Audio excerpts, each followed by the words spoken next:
G'day guys, part 2 with Jody. My God, that's amazing. This amazing individual. That's all I'll say to you, ladies and gentlemen. I mean, it's great to work with people, especially when you get on platforms like TikTok, Instagram, and Facebook, which, they can be sensitive, let's be honest. And, we've got great people on here, as I've met here with Jody, just telling how it is, where his journey has taken him. Very similar to a lot of ours. They're trying to tell us a story about where and what we do and what we have done, and people trying to find out from real people, not to put down anyone who's been studying and all that stuff, because everyone goes, oh, you're doing all this shit, you're not a doctor. I go, no, I'm not a doctor, but I've been through it. I can give you an opinion, and I can move you on to where I need to move on. That's the way it is. And that's what Jody's been doing. Do you want to tell us a little bit about your mental health, your little mental health side business that you got there, mate? You talk about men's mental health. I'm a big advocate for that because of Western society, the way it is, okay, putting a lot of pressure on men. Dating, that's another story, all right? There's another story with the ego and the bloody power and the money and the way it has been divide and conquer. And it's not everyone's fault, it's just the way it is. And you can see, and then, but what do you, tell us a little bit about your mental health little side run that you do to help people?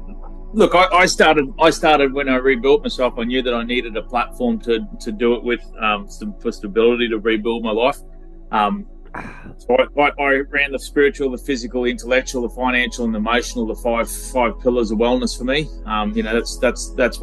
That's what I focus on every day. And so you'll see most of my videos if you're coming over. Depending on what country you're from, you won't probably gel necessarily straight away with me because of my sarcasm and my slang. So I'm welcome. Welcome. You'll see me. 1 minute I'll be taking the piss out of Xi Jinping. It's not a racist thing. It's just an Australian, jokester sort of background. If I was on a comedy show, you'd be paying $50 a ticket for it. But because it's supposed to be sort of a truth podcast, you expect nothing but facts. But I like to sort of mix it up with a little bit of common sense, very plain sight. But anyway, so that's what most of my videos are around. One day you'll be hearing me talking about spiritual reconnection of our, energetic body, understanding our energetic body connection to the emotional body, connection to the physical body, and how we can clear that energy to make sure that we have, good transmuting of the, sun solar energy that's going on at the moment. Other days you'll see intellectual. It'll just be all about, just understanding the history of things that, and I'm talking 4 years, like this is me been doing this for 4 years. I got no reason to be talking any further than that. And if you catch me out on something that is a bit of a disinformation, because it'll never be misinformation, I won't be ever deliberately trying to deceive anybody with it. If you catch me out on this, call me out, fix me up, lead me to the link. Don't tell me I'm wrong. Don't give me your opinion. Just guide me where you get your information from, because I'm a reader and I'm a listener. And I like to learn. All right. I'm just trying to give I call it the mother bird type scenario. I get up very early every morning and I grab the big fat worm and I chew it up and I try and just digest it and spit it out to the little baby birds in a palatable sort of size, because not everybody's got the time and the resources that I do. So, I try and help out those that are stuck deep in the cycle with double family incomes. But, financially, I think I understand money, even though I have none anymore. I've had my greatest my last thing was a 54 lot residential subdivision was beside a 18-hole private golf course, and that was going to be my piece de resistance. It was going to be me all over, and the ex, she didn't agree with that, so that never happened. She took that, and then the emotional obviously is something completely different to the spiritual side of it. Realistically, it's about really being able to unlock the trauma. So I always consider, I talk about it all the time, saying the head, the heart, and the stomach, they're the three things in your body, whether you believe in the chakra of the seven or just energy flowing in and out. Either way, it's called a connection, it's called source, some sort of energy, some sort of connection. And what happens is when we have trauma, when we have trauma in our heart space, a lot of men particularly, they disconnect. I like to say that we disconnect we're disconnected because we can't live in a life where we're just emotionally feeling that all the time. We've got to be strong. We've got to be powerful. So what's a tree do in a situation where it's under threat from a drought? It pushes all of its nutrients and all of its good down to its roots and its core, and it doesn't give a shit about its branches and its leaves. It doesn't care about anything else other than surviving, right? So that's what humans naturally do, and that's what men do particularly. And so when you see us push all of our energetic blockages down in our stomach, you'll see, if you do not understand energy, the emotional body and how it will manifest as dis-ease into the physical body. Wayne Dyer said that one. I've got that. Wayne Dyer, obviously, yeah. No, I've never heard of it. Go and watch him. A lot of the stuff. Yeah, great stuff. Yeah. Keep going. Sorry to interrupt. Yeah, no, you're right. And so that's why you see so much stomach cancer, bowel cancer, colon cancer, testicle cancer for men, because that's where all of our shit and blockages are. But it's also why you see so much testosterone-based, anxious ego, sort of thing, because it's all about, rooting and drinking and fighting and, carrying on. Give me the chick. And anytime that you feel that, even remotely trying to reconnect that heart space from the trauma that probably was usually a child-related thing, a bullying thing, a parental thing, or, rejection type thing, or a misplacement of trust.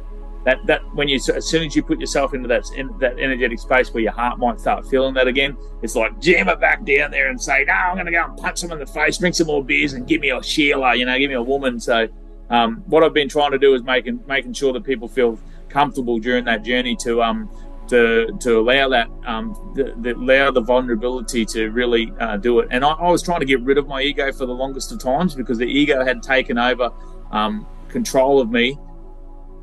Because I was so traumatized, I needed to shield myself from that pain. So I built this big shield of ego, and basically everything was, I would attack first everywhere I went. I'm the first person to crack a joke. It's a common thing, mate. Exactly what I was doing. Exactly. Yeah, attack's the best form of defense. Exactly. And I'd never get caught on the back foot. So I was trying to get rid of my ego, and what I realized was my ego was the only thing that actually stood up and kept me alive during those years.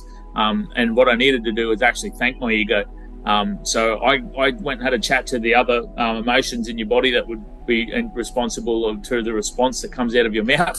And I had a chat to them basically and said, hey, stop bagging out the ego, mate. This guy got us here, and this guy made us get through the toughest of times. Can I say with the ego? Sorry, Jody, just to kind of cut you off there. Go for it. With the ego, I like to say I lived in my heart space and then used my ego to guide me instead of living in my ego and ignoring the heart space, if that makes any sense. Absolutely. And that's what he was doing. He was protecting me, he was distracting me, he was pushing away anybody that would try and cause more harm to that heart space, from whatever it was. So I work on that mostly. My app is only just sort of getting up and running again. It's basically it's a short sport, 120 short versions of sports to get outside with your friends, your family. You can do it nationally, internationally. You can do it from, me and you can set up our own little competition in it. You can challenge people. But basically it doesn't care whether you're tall, short, fat, skinny, black, white, Asian, bloody, whatever. It doesn't have a way to discriminate. It's basically about getting people to go outside and realize that we've got to keep all of those things in balance. It's called average AF for a reason. If you focus an equal amount of time on each of those 5 principles I said, you'll never be able to be perfectly good at them. You'll never be exceptional at them, because the moment you find yourself being exceptional at 1 or 2 of those things, you are probably creating a time imbalance on the rest of them, and sooner or later you will topple over. And that's what I've seen so many people, Tiger Woods, great example, greatest golfer in the world, still an alcoholic that cheated on his wife, that now, busted his back from too much of the one sort of sport. Lots of money, but doesn't mean that everybody that would think that they want to live his life necessarily would be. What do you think of journaling, Jody? Because I'm a big journaler, I'm a big writer. I write poetry. I've written a book. This is why it's Journey of a Whitefeather. It's like basically the journey of a Whitefeather for me is basically my journey through life, the lessons, the situations that have made me who I am and what I am talking to you today, being in the present situation and understanding all that. And it opened up a lot of things. I do a lot of writing. I've written 2 books now. I've got 2 books ready to go. I've got one going into print now. But I've written another one. What do you think about journaling, and what do you think about writing some stuff down, to the concept of writing I am grateful for, or I am perfect as I am, just writing down those positive affirmations. What do you encourage that in your thing at all? Or? I don't. There's no one thing fits all. I think what I try and set up is a smorgasbord. I try and have a broad knowledge, again, with the average knowing a little bit of everything. I try and get a smorgasbord for anybody that would be out there. And I tell my story, and I've seen it's so common, the way the trauma sets up and the way it plays out, and people, it's just cut and rinse and repeat. Yep.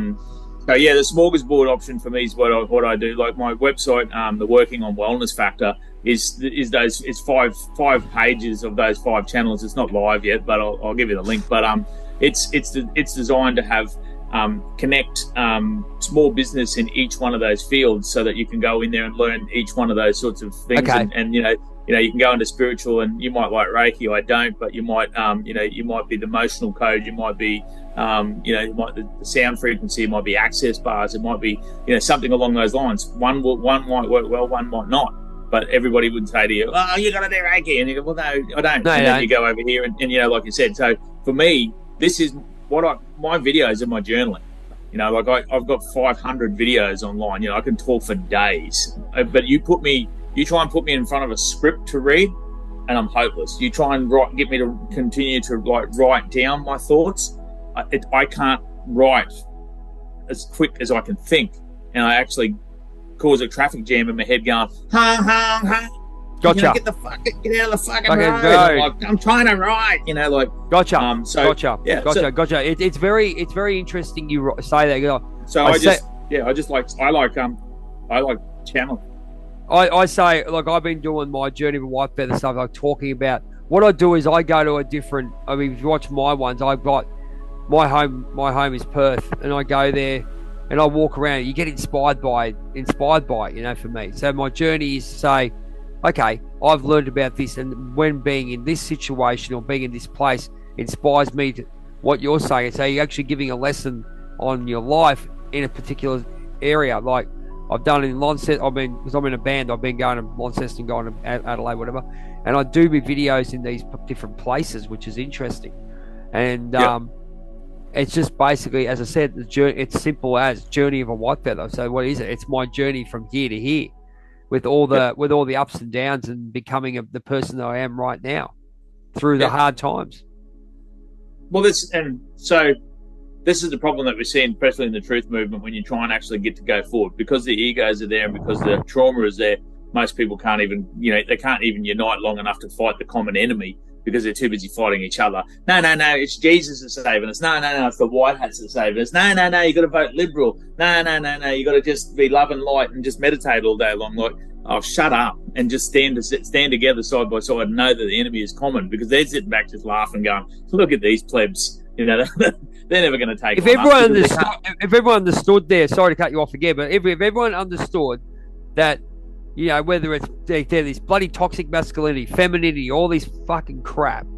If we understand that the human being is a human being, and you look at it as like a chessboard, king and queen, the way it is, you do what you got to do, you keep your ego in check. That's the way we're brought into a world of, men are the way they are.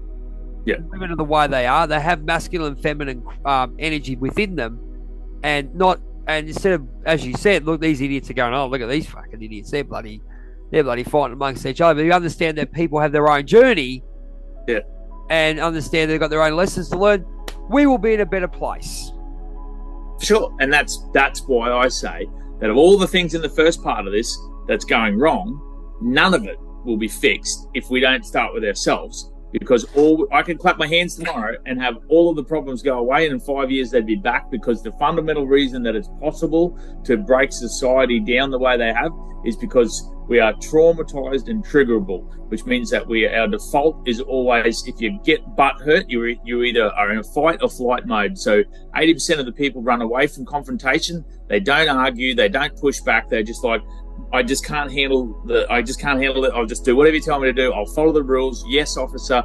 Yes, nurse who wants to jab me. Yes, whatever it is, I'm going to say yes. The other 20% are like me, high function, the other side of anxiety, which is the fight, right? So if you keep everybody in a slight manner of fear all their life, they're going to be running or fighting. And there's not much in between when you realize just how many people are running on low energy. The moment you get low energy, your adrenal glands will kick in because it knows that you just need to, you'll feel the stress, and it interprets it as fucking tiger in the room. So you're either trying to run away from everything or you're trying to attack it, ferociously. And when you got all of the blood from your system goes to your frontal cortex of your brain during any type of anxious response, the opportunity, like I do culture training for my work in my workplace. I'm always trying to change culture. And I did this big seminar one time where there was all these big high wigs and I was just a nobody, and they were terrified that I was going to speak my mind as I do. And I put my hand up. She said, "What's the definition of culture?" And I put my hand up and I said, "Don't answer this out loud to the people." And I said, "What do you call a Muslim on the moon?" This was 12 years ago. And they went, "Oh, fucking," they're all looking around, they're going like this. And I said, "An astronaut."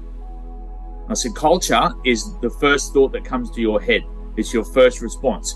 It's what's been drummed into you that's nothing to do with your core beliefs that's in the back of your head."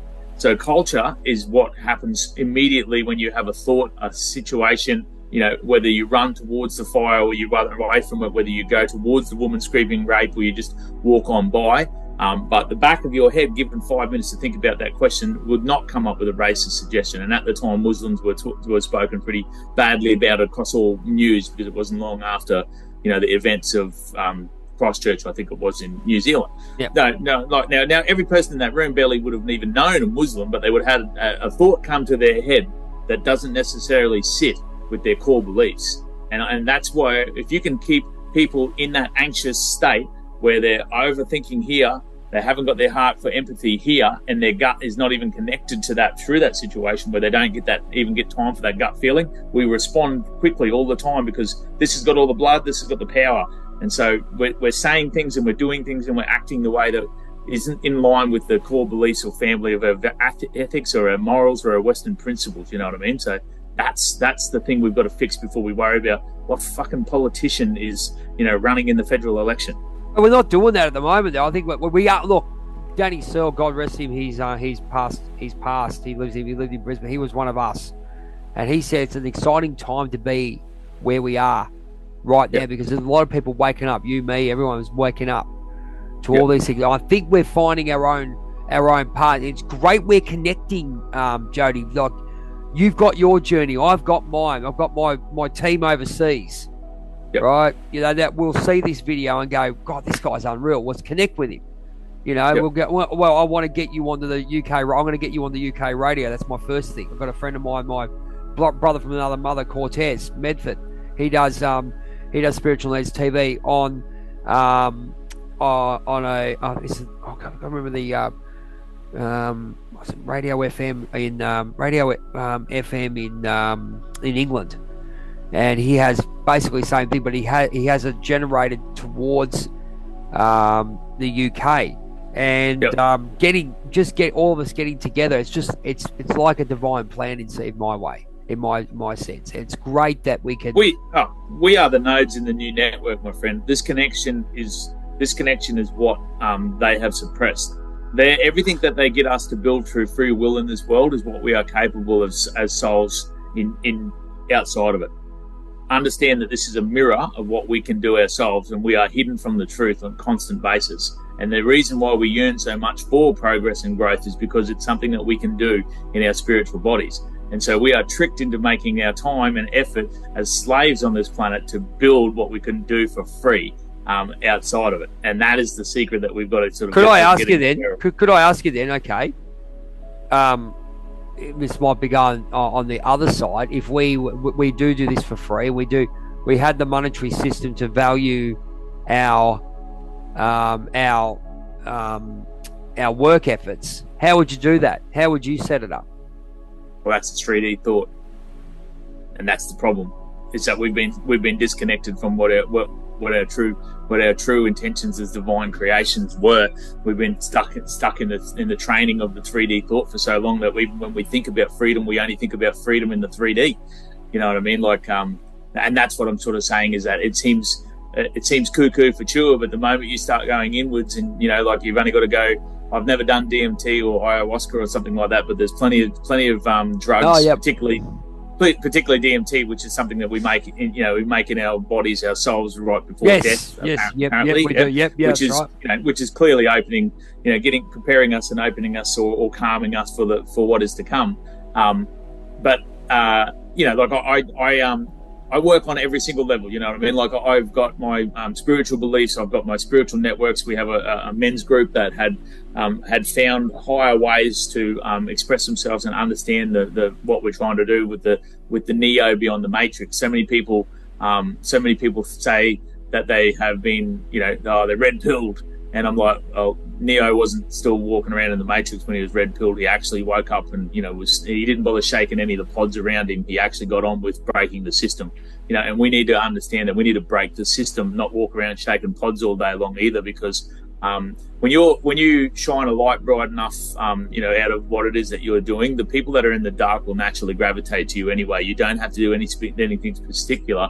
You don't have to shine the light in their eyes to do it. You just have to be a light, because I was in the dark and I had no light to follow until I started waking up, started looking around and going, holy shit. And it's a terrifying place to be. But the more people like me and you that can be the light, the more that they can look around and say, which one is closest, or which one is the kind of light that I want to be attracted to, because we're not all the same. We've all got the same purpose there, Jody, because as I said, it comes down to us being humans. For sure. And appreciating as a human. You've got your journey. But we're still going up in a way. Right. We're not the same. No, of course not.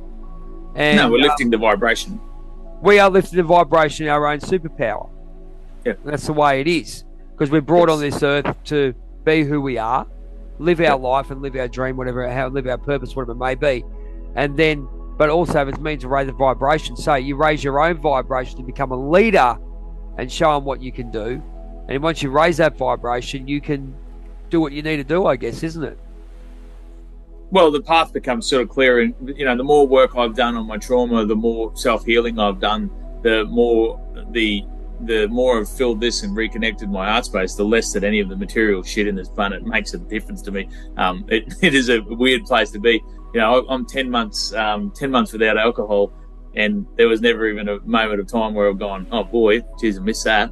I've given up so many bad habits, and nothing. My heart yearns for none of it. I've sold my toys, sold my extra houses, got rid of the capitalism. I've gone from 60 hours a week back to 40 if you're lucky. I spend all my spare time with my daughter, not by like looking at the clock going, oh, what time am I out of here to go fishing with the boys? It is by choice. In my spare time I do the truth work. In my spare time I do my mental health chats and talks, and work on releasing or re-releasing my app and website. Today you're doing amazing, man. I mean, as I say, I've got a shadow course. I do a shadow warrior course, so I've done the same thing. It's my journey of how I got out, and that's exactly what you've done. You've gone and done what you've got out. I think we all have a voice, and the people who need to hear it will hear it. Absolutely, and that's the way it is, Yeah, and I had a young fellow say to me one day, he was watching me do one of my normal talks every morning. Before I was we let him go for work. I'd always do a chat and say, hey, listen, Bill's at home at the moment and he's broken his leg. Don't forget to give him a ring. He's been home for 3 weeks. Nothing sucks more than missing your workmates and thinking that they don't think about you. Go over and give them a phone call. And a lot of them don't understand what you're talking about. This one young bloke rang me one day after that, and he goes, oh, bro, I was always listening to you, bro, and it's pretty good, it's a pretty good chat, but I never really know what you're talking about, because he's only 23, and he goes, but today it was like, bro, you were just talking straight to my soul, bro. And I said, why is that? And he said, well, I lost my cousin last month, bro, and I'm not doing real well with it. And he's was like a brother to me, and he goes, I needed that message from you today, bro. And I said, that's the point, bro. If you don't stop speaking, if you make sure that door's open, and you just keep talking about it, there's always going to be someone that needs to hear it. You know what I mean? Absolutely. Mate, absolutely. I'm just writing all this stuff down. It's fantastic. Look, it's a case of, I had the experience today. Obviously, I did a bit of costuming Myself, I'm Melbourne Robin at the moment. I do Batman and Robin here. I've got a friend of mine who does Batman. Sexpo, you said, yeah? Yeah, was that sorry? Sexpo? Sexpo. Well, we won't go there, will we? Yeah. Sometimes you get to be Batman, sometimes you get to be Robin. That's exactly it. No, we do. We do the Comic Cons and stuff like that. It's great to see. We do a lot of charity work with the Good Friday, but to see the faces, you know what the thing is too? It's the parents. They come up and say, "Thank you so much for making a difference in my kid's life," and that's the experience that you're having. Like that guy that just messaged you, and this is what we're all about, ladies and gentlemen. You've got great people like Jody here who are doing those little things. And this is the thing. This is why I do what I do as an interview, as a platform to get to know you. Can you give you? I'm no, Alan Jones or whatever you want to call it. I haven't got a massive following or anything, but I know enough people around that I can spread, and we've all got our own connections. Yeah. And it's good to know what's going on. We can all be happy to help others. Another thing, that's a great thing. And it's the smorgasbord. You know what I mean? I do not. If there is one person that hears this video that reaches out to me and likes to taste, the cut of me jib, and says, I need help, or I'd like to help, or something along those lines, and 99 don't, well, I will make sure that I share this video out to another 100 people, and we'll find one more person that needs help, and out of that, and they'll share it on. And that's what I said. This young fella said, how can he help? And I said, pay it forward, brother. That's it. I said, make sure that everywhere, the day that I'm not here for, to be able to have this conversation, make sure you are. Make sure that you always let people know that, that people are there to listen to it. And look, I'm a risk manager. I do risk management here on the mine site. It's a pretty dangerous, it's pretty dangerous in the underground world, right? And so I do preventative maintenance, preventative strategies, and mitigating strategies. So if you've got a car crash, a car incident on site, that's what we call a critical risk. And so we have speed limits, and we have signage, and we have training, and we have, all of these lights. We have lights and flags. That's to prevent having an incident. And then we have the mitigating strategy. So we have first aid, we have rollover protection, we have all of these ambulance things, right? So that is, so if it still happens, we can minimize the amount of damage we do. Well, this is what I do in the fight against the governments and stuff like that too, is that I've trained people to, to think about what the risk is for their family should something shit hit the fan. And so we do everything we can to piss off the WEF, piss off the World Health Organization, piss off the UN, piss off the piss poor government that's not doing its job, get back our taxes, make the most of our money so that we don't ever get to the situation where we're completely on our knees. You will own nothing and be happy. And then we teach them bloody hell. Yeah, I heard that one. We teach them mitigating strategies out the back here, saying, well, if shit does go south, what do we do? And how do we do it? And the mitigating strategies come out the back of it. It's like, if I turned your internet off tomorrow, how long would you last? I'm saying, I always say to people, I'm like, where's your knowledge? It's all in here, right? You're in trouble. Where's your money? It's all in here. You're in trouble. Where is your power? Where's your power driven from these days? It's from the net, turns on the transformer that turns on your house. It's, everything's in the internet. So how long would you last? So these are the things that we do. It's not even about world wars, tyranny or anything like that. It's just basic education of a mitigating strategy. You say you want to be a good family man, be the man and understand, prevent it, and then have a strategy for if shit went south. We're still doing that, yeah. I think people don't take that as seriously as it is, mate. We're just about to wind up on this chat, man. We could probably talk forever, but would you be happy to come back on and do another chat at some stage? Mate, as I said to everyone out there, when I do approach a fair few people, I watch a lot of videos, and they go, "Oh, what do you watch videos for?" Because I want to educate myself on the real person. There you go. Yep. And I think it gives us an opportunity. If you know what, like we watch a funny video and stuff, but to hear the issues, I mean, I wouldn't have reached out to Jody if I hadn't actually watched these videos and said, right, this guy needs to be heard. And I do that for a lot of people, and this is what it is. And that's good. It was lucky too, because like I only frig around on I just stir them up and plant seeds on TikTok because I get my account shut down that often. So right. I've given, like that TikTok for me is just a bit of fun because my lives are, for anybody out there watching, it's an hour and a half. Most of my lives are an hour and a half long, and I'll talk about exactly like what this is. It'll drift in and out of all these conversations. It'll never be disjointed.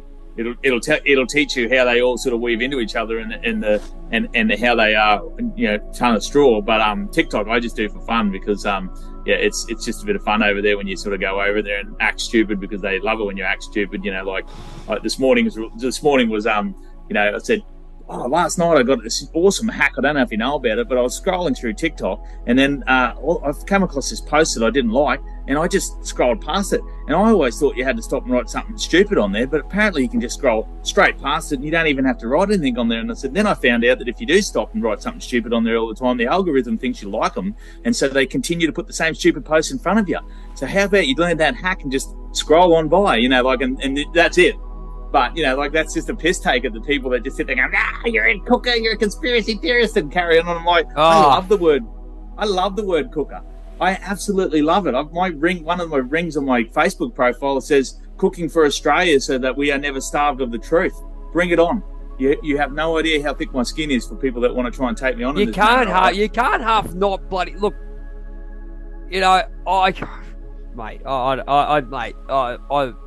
it's awesome. It's awesome meeting you, and you just, as we can go into a lot about digital bills and the bullshit of the government go into. We can say about the electric cars, the bloody petrol prices, which is Wednesday's the lowest one. What a load of screw job that is, mate. I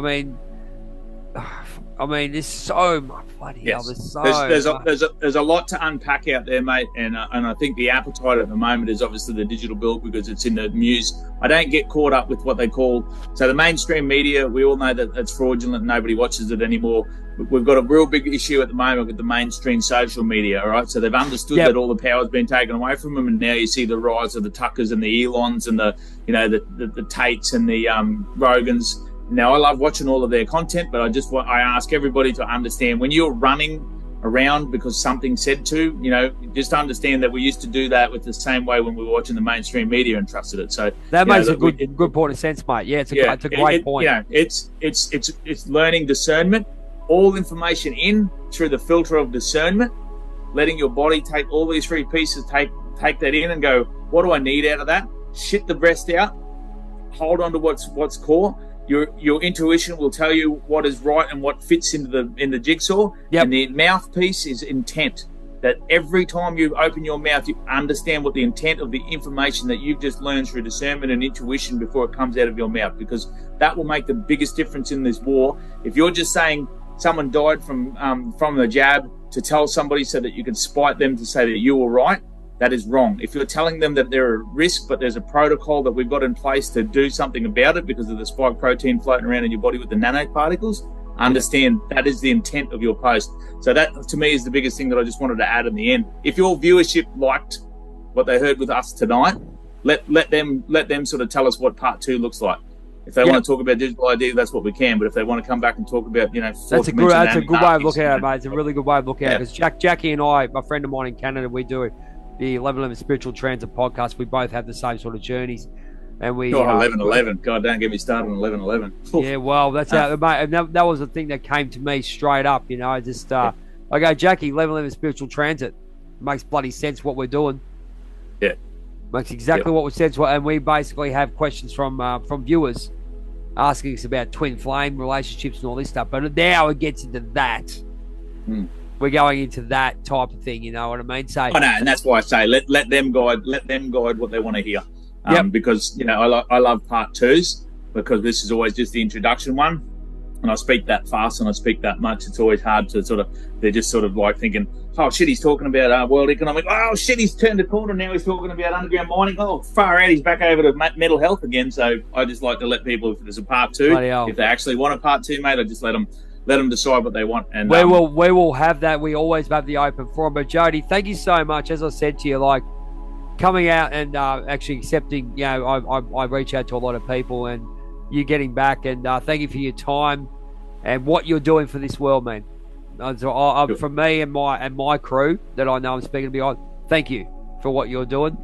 And No worries, mate. Thank you for giving me a voice, mate. Because I can sit here and talk on my own with no one here in the room with me, or I can talk to you, who's doing everything you can to get my voice out as far as wide as it will be. So we're doing our best, mate. This will be on Spotify, YouTube, depending if it gets. I reckon it will get ripped on YouTube. I can guarantee you. But Spotify is great. We are going on Reddit and Rumble. We're going to try those ones. I know Russell Brand's on. He's pushing for Reddit and Rumble for all of us. Yeah. I know what you think of Russell Brand. I watch them all. Yeah, I watch them all. I know. I don't care for. I don't care for any of them, because my role in all of this is to discern my information and give it out with my intent. It doesn't matter where it comes from, as long as I've got my filters set right. It won't matter what source it's from. There's a message, ladies and gentlemen. Have an open mind to everything you hear, and it's up to you what you need to hear and how you're going to give it out. Jody, thanks so much for being on the show, and we'll be back for part 2. And as we do, I don't know if you know pro wrestling, I'm a massive pro wrestling fan. WrestleMania is on tomorrow, and we always finish. Jackie and I are big, massive fans of Bret the Hitman Hart, and we always finish with his quote: "Get up in the morning and be the best there is, best there was, best there ever will be." Just like this man over here. Thank you so much for what you're doing. This has been a chat with Jay for the 1111 Spiritual Transit podcast. Thanks so much. And, of course, Words of the Warrior on TikTok. Journey of a Whitefeather. Thanks so much. Watch WrestleMania and enjoy tomorrow. Or listen to this bloke right here, because he'll tell you a few things of what you need to know. Thanks so much, ladies and gentlemen. We'll talk to you soon, Joe. We'll see you very soon. Thanks very much. Thanks, everyone. Bye-bye.